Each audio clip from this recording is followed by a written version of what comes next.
Olá, meninas e meninos. Hoje meu assunto é a pedidos, é Sacro Império Romano Germânico, tá? Que vai desde o ano de 800, na Idade Média, até 1806, na Idade Contemporânea. Só para relembrar, a Idade Média vai de 476 depois de Cristo até 1453. E a contemporânea começa com a Revolução Francesa, em 1789. Só para relembrar. Bom, o Sacro Império Romano Germânico foi uma monarquia que compreendeu o centro e o norte europeu, envolvendo territórios como a Áustria, a Holanda, a Alemanha, Bélgica, República Tcheca, etc, etc. Havia mais de 300 dessas unidades políticas que iam desde pequenos territórios até os grandes, como o Reino da Baviera, que hoje a Baviera faz parte dos 16 estados que compõem a Alemanha atualmente, tá? Também a Prússia também era um grande território do Sacro Império Romano Germânico. Bom, no Sacro Império Romano Germânico havia o poder do imperador, mas que esse poder coexistia com vários príncipes, já falei, 300 unidades políticas, esses príncipes comandavam suas unidades com certa independência, tinham independência e tinham privilégios, mas deviam obediência ao imperador. Agora eu vou falar da Alemanha, tá? A Alemanha, que passou por 4 fases históricas, tá? A Alemanha fazia parte do Sacro Império Romano Germânico. Então, ela passou por 4 fases históricas. A primeira foi chamada, quando ela se separou, foi chamada de Império Alemão ou Alemanha, que vai surgir em 1871 pelas mãos de Otto von Bismarck. Como eu falei, vai surgir em 1871 e vai até 1918, fim da Primeira Guerra. Então, o Império Alemão ou Alemanha vai de 1871 até 1918, tá? Foi fundada por Otto von Bismarck. Esse Otto von Bismarck era o primeiro-ministro do Reino da Prússia, que fazia parte do Sacro Império Romano Germânico. Ele ficou conhecido como chanceler de ferro, sendo o primeiro chanceler do Império Alemão, que ele fundou, ou Alemanha, que ele fundou em 1871, tá? Só que em 1890, ele se demite do cargo de chanceler da Alemanha, devido a divergências com o Kaiser Guilherme II. Então, ele fundou a Alemanha em 1871, em 1890 ele se demite do cargo por essas divergências com o Kaiser. E aí que vai acontecer o Kaiser sem o Otto von Bismarck? Ele começou uma política agressiva, lançando a Alemanha como uma nova potência mundial. Essa política do Kaiser se baseou principalmente numa corrida armamentista.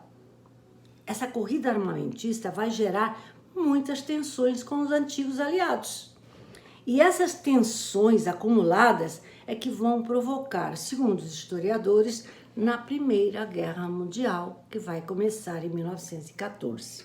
Bom, a Alemanha tem esse nome porque era conhecida como Terra dos Alamanos, ou Germânia, também conhecida como Terra dos Germanos, mas na língua alemã, a Alemanha chama-se Deutschland. Hoje tem, não sei se fala assim direito, vamos? Hoje tem mais de 80 milhões de habitantes, sendo o país de maior população da União Europeia. Bom, como eu falei para vocês, esse Kaiser Guilherme II começou a fazer uma corrida armamentista na Alemanha, né? Esse período antes da guerra, esse período, né, de tensões acumuladas, vai se chamar de paz armada. Então, surgiu devido ao clima de tensão que tomou conta dos países europeus. Então, quando eles viram a Alemanha se armar, também começaram a se armar. Então, houve uma corrida armamentista e uma formação de alianças. Surgiram, assim, dois blocos que se vão manter na guerra. A Tríplice Aliança, formada pela Alemanha, Império Austro-Húngaro, e a Itália. E a Tríplice Entente, formada pela Grã-Bretanha, a França e a Rússia. Bom, então a Primeira Guerra vai ocorrer quando surgir um gatilho. Já está tudo armado, todos armados, esperando, né, para ver a Primeira Guerra, mas precisa de um gatilho. E o gatilho, sabe quando aconteceu? No dia 28 de junho de 1914. O que aconteceu nesse dia? O arquiduque Francisco Ferdinando, herdeiro do trono da Áustria, é assassinado. Então, a Hungria... Então, o que vai acontecer? Ele é assassinado, então depois surge a Primeira Guerra. Esse foi o gatilho, estavam esperando o gatilho, tá?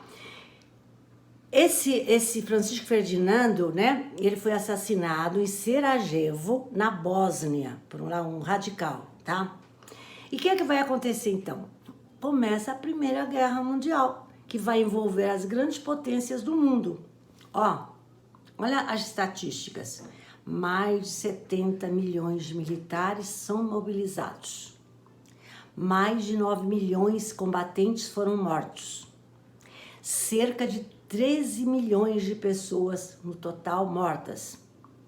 20 milhões de feridos e mutilados após a guerra. E para aumentar ainda mais esse número dessas vítimas, em 1918, no final, ainda não tinha acabado a guerra, mas já estava no último ano da guerra, aparece a gripe espanhola, vasta e mortal pandemia causada pelo vírus influenza. Houve uma estimativa em 1991 que chegou à conclusão que matou entre 25 e 39 milhões de pessoas no mundo inteiro. Essa gripe espanhola que surgiu em 1918, no último ano da guerra. Ocorreram duas pandemias dessa gripe espanhola, em 1918 e a segunda em 2009, vocês devem lembrar. Foi causada pelo vírus influenza H1N1. Bom, então, começou em 1918, sabe como? Nos soldados.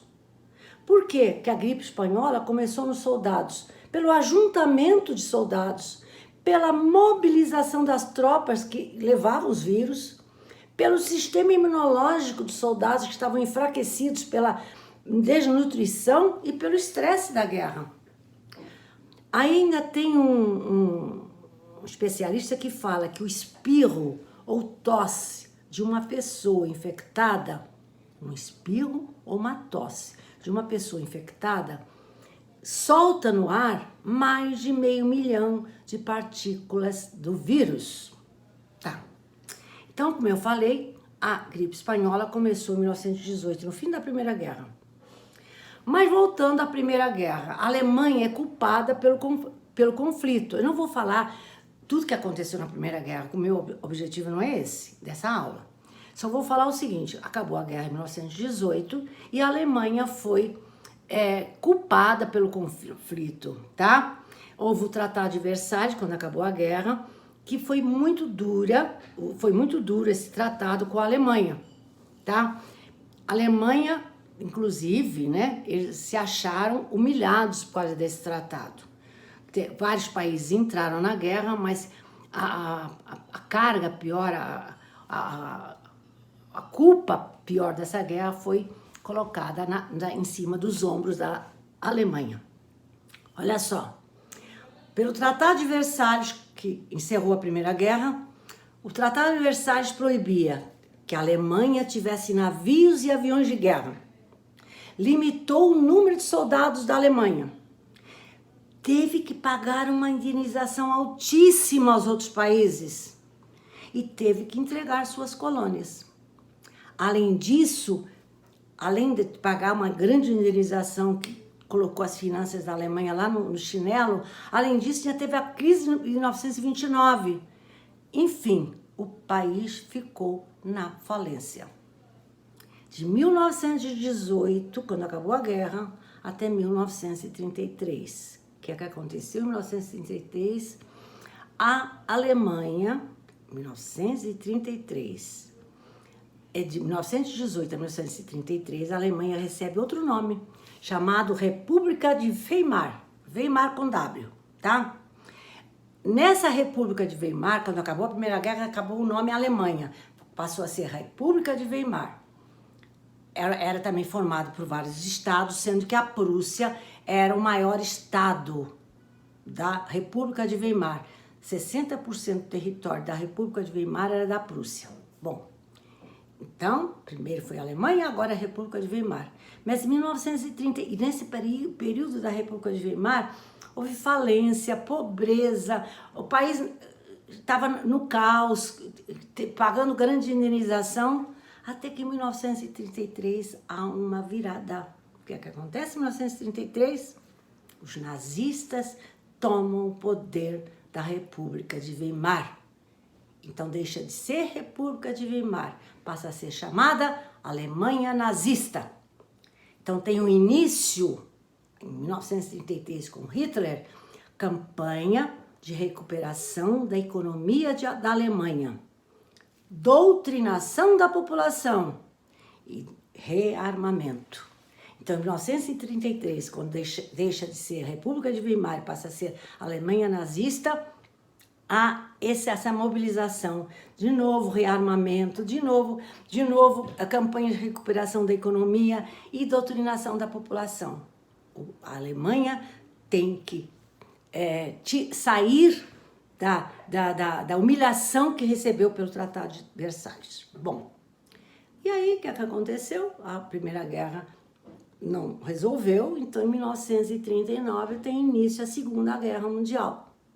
E tem início o genocídio nazista, que eu não vou falar hoje sobre isso, principalmente judeus, ciganos, comunistas, etc. A Segunda Guerra vai de 1939 até 1945 e calcula-se que houve 35 milhões de mortos na Europa. Em 1949, a guerra termina em 45. O que é que vai acontecer com a Alemanha? Vai haver uma divisão. Em 1949, a Alemanha vai ficar dividida em oriental e ocidental. Oriental recebeu o nome de República Democrática Alemã, capital Berlim, controle da União Soviética. A Alemanha Ocidental, República Federativa Alemã, capital Bonn, controle Estados Unidos, Reino Unido e França. Isso quando a Alemanha foi dividida em 1949. Então, são duas Alemanhas. Só que em 1953, sabe o que acontece? Morre Stalin. Stalin, gente, segundo historiadores, ele matou mais gente que o Hitler. Bom, mas não vou falar do Stalin. Só vou falar que ele morreu em 1953. Então, quando ele morreu, que era o chefão lá da União Soviética, o que é que vai acontecer? Uma revolta na Alemanha Oriental. E 3 milhões de pessoas fogem da Alemanha Oriental para a Ocidental. 3 milhões de pessoas. Assim, depois da morte de Stalin, depois de uma grande revolta. Aí o que vai acontecer? Em 1961, começam a construir o famoso Muro de Berlim, para evitar fugas. Essa construção do Muro de Berlim foi um tempo recorde. E tem outra coisa, os soldados que tomavam conta do muro tinham ordem de atirar para matar quem tentasse fugir da Alemanha Oriental para o Ocidental. Esse muro vai durar até 1989. Todo mundo já viu fotos da queda do Muro de Berlim. E aí, a partir de 1989, a reunificação da Alemanha, que vai ocorrer em 1990. E a capital continua sendo Berlim. Vou falar um pouquinho de Berlim. Olha só, Berlim era a capital da Prússia desde 1701. Foi capital do Império Alemão de 1871 até 1918.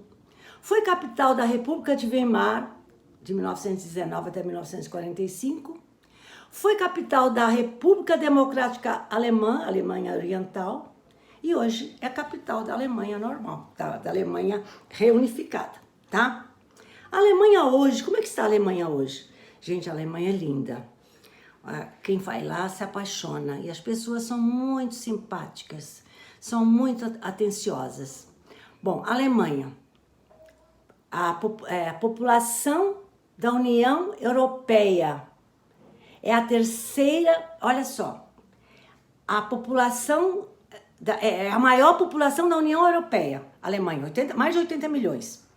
E também, a Alemanha hoje tem a terceira maior população de imigrantes, só perdendo para a Rússia e para os Estados Unidos. A Alemanha já ganhou 107 prêmios Nobel. A Alemanha tem centenas de orquestras sinfônicas, tem milhares de museus, tem mais de 25 mil bibliotecas pelos 16 estados que compõem a Alemanha hoje. E o portão de Brandemburgo, que é o símbolo, é o marco da Alemanha hoje, era uma antiga porta da cidade do século XVIII, tá? Está na parte ocidental de Berlim. Eu vou mandar as fotos do portão de Brandemburgo, que todo mundo conhece. E vou ficar por aqui, espero que vocês tenham gostado. Beijos!